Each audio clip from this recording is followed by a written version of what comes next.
ನಾನು ವಿಶೇಷವಾಗಿ ಈ ಪಾರ್ಕನ್ನು ಉಳಿಸ್ತಕ್ಕಂಥದ್ರಲ್ಲಿ, ಆಟದ ಮೈದಾನವನ್ನು ಉಳಿಸ್ತಕ್ಕಂಥದ್ದಲ್ಲಿ ಅನೇಕ ಜನರಿಗೆ ಈ ಪಾರ್ಕು ಉದ್ಘಾಟನೆ ಆಗ್ತಕ್ಕಂಥ ಸಂದರ್ಭದಲ್ಲಿ ನಮ್ಮ ನಾರಾಯಣ ಸ್ವಾಮಿನವರ ನೇತೃತ್ವದಲ್ಲೇ ಅವ್ರನ್ನೆಲ್ಲ ಕರೆದಿ ಒಂದು ಗೌರವನ ಕೊಡ್ತಕ್ಕಂಥ ಕೆಲಸವನ್ನು ಅವತ್ತೂ ಮಾಡಿದ್ದೇವೆ, ಮುಂದೆನೂ ಮಾಡ್ತೇವೆ. പക്ഷേ ಈ ಪಾರ್ಕ್ ಇರೋದ್ರಿಂದ ಸಾವಿರಾರು ಜನ ಇಲ್ಲಿ ಇದನ್ನ ಬಂದು ವಾಕ್ ಮಾಡ್ತಕ್ಕಂಥದ್ದು, ಸಾವಿರಾರು ಜನ ಮಕ್ಕಳು ಬಂದು ಅಲ್ಲಿ ಆಟ ಆಡ್ತಕ್ಕಂಥದ್ದು ನಾವು ನೋಡಿದ್ದೀವಿ. ಈ ಥರ ಪಾರ್ಕ್ಗಳು, ಆಟದ ಮೈದಾನಗಳು ಉಳಿಬೇಕು ಅಂತಕ್ಕಂಥದ್ದನ್ನ ಹೇಳಿ ನಾನು ಮಾತುಕೊಳ್ತೇನೆ. ಎಲ್ಲರೂ ನಮಸ್ಕಾರ. ಎಲ್ಲರಿಗೂ ಸಹ ಹೂಗುಚ್ಛವನ್ನು ಅರ್ಪಿಸ್ತಾ ಇದ್ದೀವಿ.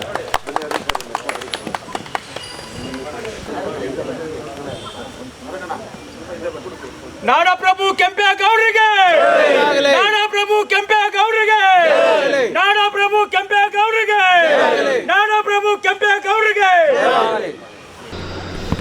ಇವತ್ತು ನಾಡಪ್ರಭು ಕೆಂಪೇಗೌಡ ಜಯಂತಿ ಪ್ರಯುಕ್ತ ಎಲ್ಲರಿಗೂ ಶುಭಾಶಯ ತಿಳಿಸುತ್ತಾ, ಬೆಂಗಳೂರು ಕಟ್ಟಂಥ ಕೆಂಪೇಗೌಡರು ನಿಜವಾಗ್ಲೂ ಈ ಥರ ಬೆಳೀತದೆ ಅಂತ ಕನಸಲ್ಲೂ ನೆನೆಸ್ಕೊಂಡಿರಲಿಲ್ಲ.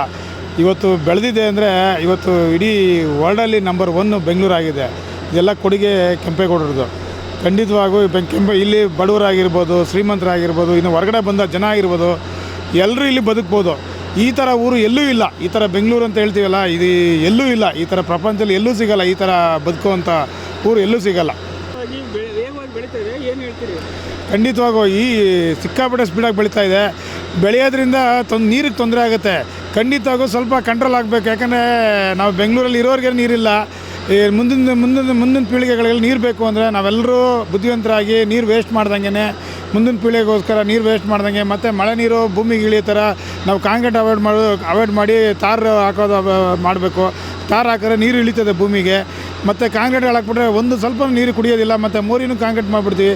ಅದರಿಂದ ನಾವು ಮುಂದಿನ ಪೀಳಿಗೆ ಯೋಚನೆ ಮಾಡಿ, ಇವತ್ತಿನ ರಾಜಕಾರಣಿಗಳು ಯಾರಿದ್ದಾರೆ, ದೊಡ್ಡವರು ಯಾರಿದ್ದಾರೆ, ಅದನ್ನೆಲ್ಲ ಯೋಚನೆ ಮಾಡಿ ನಾವು ಕಾಂಕ್ರೀಟ್ನ ಅವಾಯ್ಡ್ ಮಾಡಿ ತಾರ್ ಹಾಕಿ ನೀರು ಕುಡಿಯೋ ಥರ ಮಾಡಿದ್ರೆ ಮುಂದಿನ ಪೀಳಿಗೆಯವ್ರಿಗೆ ನೀರು ಸಿಗುತ್ತೆ. ಧೀಮಂತ ನಾಯಕ ಮತ್ತು ಈ ಬೆಂಗಳೂರು ಬೆಂದಕಾಳೂರು ಏನಂತ ಒಂದು ಹೆಸರು ಮಾಡಿದಂಥ ಒಂದು ಏಕೈಕ ಒಬ್ಬ ಮಹಾನ್ ವ್ಯಕ್ತಿ ಅಂದರೆ ನಮ್ಮ ನಾಡಪ್ರಭು ಕೆಂಪೇಗೌಡರ 515ನೇ ವರ್ಷದ ಜನ್ಮದಿನದ ಹಾರ್ದಿಕ ಶುಭಾಶಯಗಳನ್ನು ಕೋರ್ತಾ ಇದ್ದೀನಿ.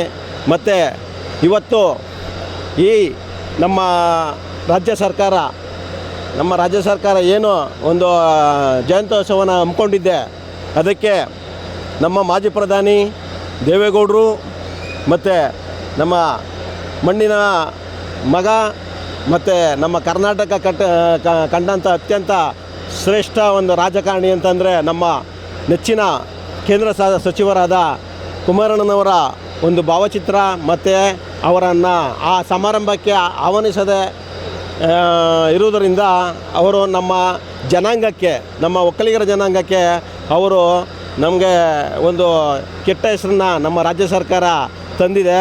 ಅದಕ್ಕೆ ನಾವು ನಮ್ಮ JDS ವತಿಯಿಂದ ಇವತ್ತು ಈ ಕಂಠೀರವ ಸ್ಟುಡಿಯೋದಲ್ಲಿ ಒಂದು ಪ್ರತಿಭಟನೆಯನ್ನು ಹಮ್ಮಿಕೊಂಡಿದ್ದೀವಿ.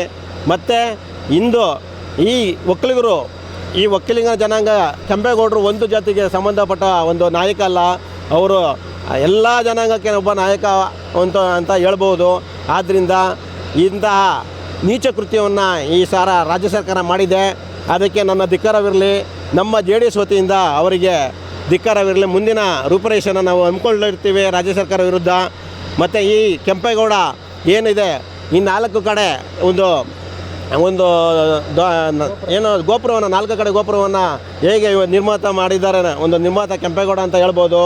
ನಮ್ಮ ಕೆಂಪೇಗೌಡ ಇಲ್ಲ ಅಂದಿದ್ರೆ ಇವತ್ತು ಈ ವಿಶ್ವವಿಖ್ಯಾತ ಒಂದು ಬೆಂಗಳೂರು ಒಂದು ಮಹಾನಗರ ಪಾಲಿಕೆ ವಿಶ್ವಕ್ಕೆ ಒಂದು ಪ್ರಸಿದ್ಧಿಯಾಗಿದೆ.